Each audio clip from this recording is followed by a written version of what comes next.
Hey everyone, I'm Natalie Bencivenga, host of 5 Minutes With. And this week I am so honored and thrilled to have a very special guest. This is Dr. Chimney Oleka, and she is the founder of With Love, Dr. Chimney. Thank you so much for joining me.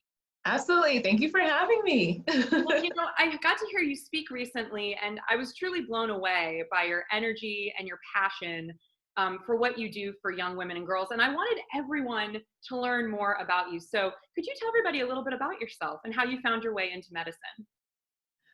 Wow. So I kind of have that cliche story, I would say. Ever since I was 7, I knew I wanted to be a physician, but it's actually true. I had some exposures to medicine pretty early on. My mother's a labor and delivery nurse.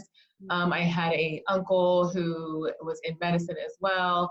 I had a cousin who was in medicine. So I had some early exposures, and I knew that that was probably the area where I would best, serve the interest that I had. Mhm. And so I went on, I had planned on becoming a pediatrician. That was my goal. I identified early on that I really enjoyed working with kids. I really enjoyed, having an impact in just the lives of young people. Mhm. And fast forward through, when I did some shadowing in high school, I did some summer programs during my summers in college. And then I got into medical school. Medical school, I joined like the pediatrics club. I was like peds all the way. And then the third year of medical school is really where you start to get into your clinical work. So the first 2 years are really more like basic sciences, book work. Last 2 years are more hospital based in the clinical realm. And I remember doing my surgery rotation first because I was like, there's no way I'm going to want to operate. That's not who I am.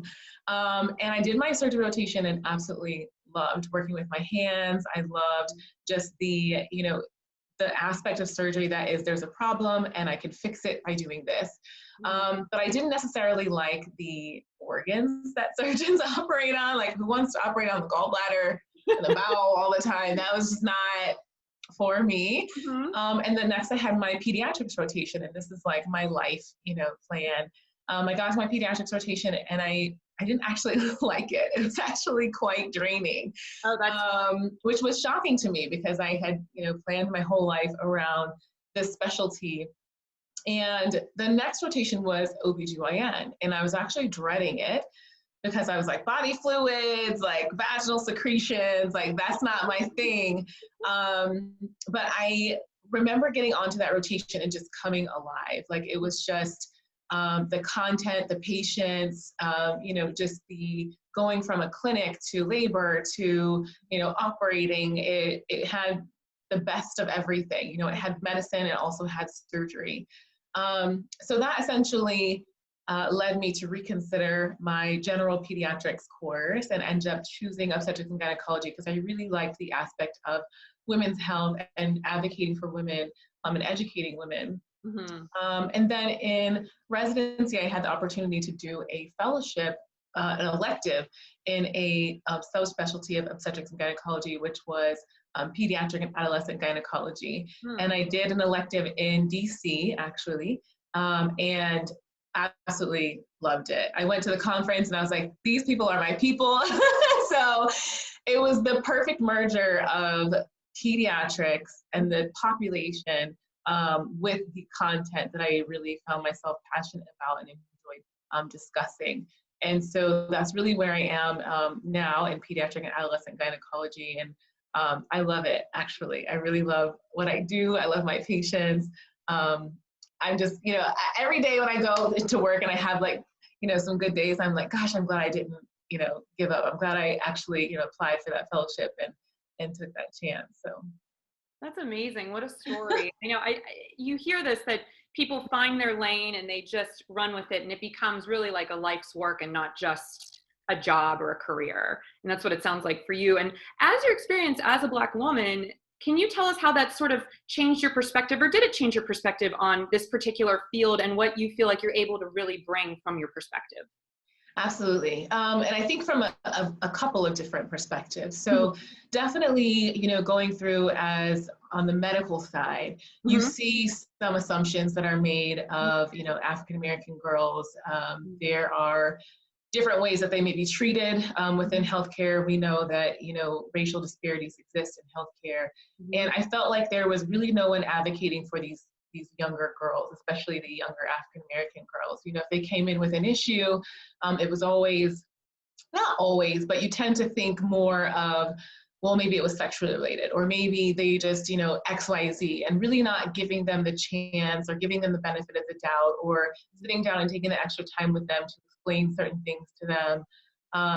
And there's just, I really wanted the opportunity to change that, you know, to influence, to be there for them, you know, and to see them and to know that they're seen and to know that they're heard.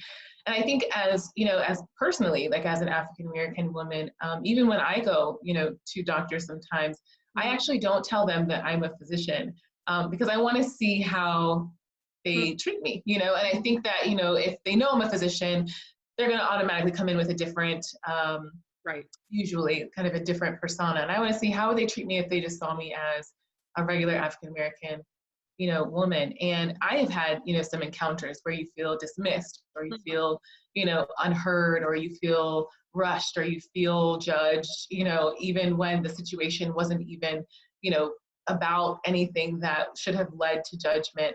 And so I think I take those things with me into how I practice now, you know, and I try to, you know, let my patients know that they're seen, let them know that they're heard, let them know that, you know, I'm not going to dismiss what you feel, you know, I'm not going to dismiss your complaints or your concerns. And I hope, you know, I feel like my patients feel like I take my time with them, and I hope that they always do, you know, because that's one of the things that I've learned from having gone through that, is that as African American women, we know that sometimes we feel kind of invisible, you know, or we feel unseen. And so I think taking that into my practice now is really what I try to do. That's so amazing. You're so inspiring. I just love you. You're just amazing. And it's so true. And I think with what you're doing and the work that you're doing, you know, working with younger girls and younger women is really vital, because we have to shape that next generation so that they don't maybe have to go through some of the hardships that we've had to go through in the collective realm. And so my last question for you is, although I could talk to you, I think, for hours, and I hope to at some point, but my last question for you right now is, you know, drilling down into body image and the shame and carrying around the stigmas that a lot of young girls do, especially around menstruation. What barriers are you hoping to sort of break down for young women that come to visit you, or for parents who are trying to talk to the people that are menstruating in their lives? How do we have these conversations around shame in a productive way? Yeah, I mean, I think it starts early. And I think that's part of why, you know, I really feel that my specialty in the AIDS population is super important. Is I think that it starts early. And I think that in order to be comfortable with menstruation, in order to be comfortable with your menstrual cycles, you have to start by being comfortable with the anatomy. You know, you have to start by being comfortable with your body and understanding your body, and that it has functions. Oftentimes when we're teaching younger girls about their body parts, we either completely skip over the genitalia and just pretend it's not there, or we introduce it as this thing that nobody can touch or see, and if they do, it's bad. And so you're automatically just hypersensitive to this part of your body that you don't even understand really why it's being introduced in that way. You don't know what the parts are, you don't know what its function is. All you know is that nobody should see it or touch it, and if they do, it's bad. You know, that's a heavy thing to carry around as a young girl, and that can, you know, lead to when it begins to function. When you start having your menstrual cycle, you're now attaching that, you know, to different functions that it has. And so I think starting early, you know, starting by saying this is a part of your body, you know, this is a normal part of your body, and it, as you go through life, it will have different functions that will serve you at different parts of your life. And that's really what it does. And it is a part of your body that will have, you know, different levels of development, and then introducing and saying there are different structures, there are different parts to this part of your body. And then introducing the idea of, oftentimes we, you know, we'll separate into like good touch and bad touch. But I think it's a little bit easier to kind of understand it as safe touch. Some people will touch this part of your body in a safe way to help take care of you, to clean you. Some people will touch this part of your body in an unsafe way. This is, inappropriate. This is, and then outlining, sexual assault or abuse.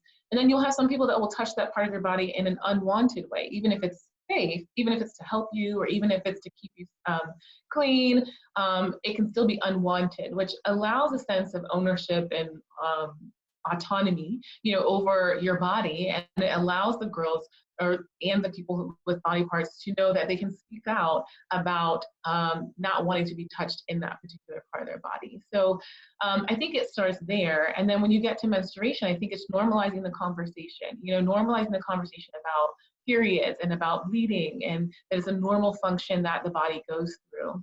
And then also providing a variety of educational resources.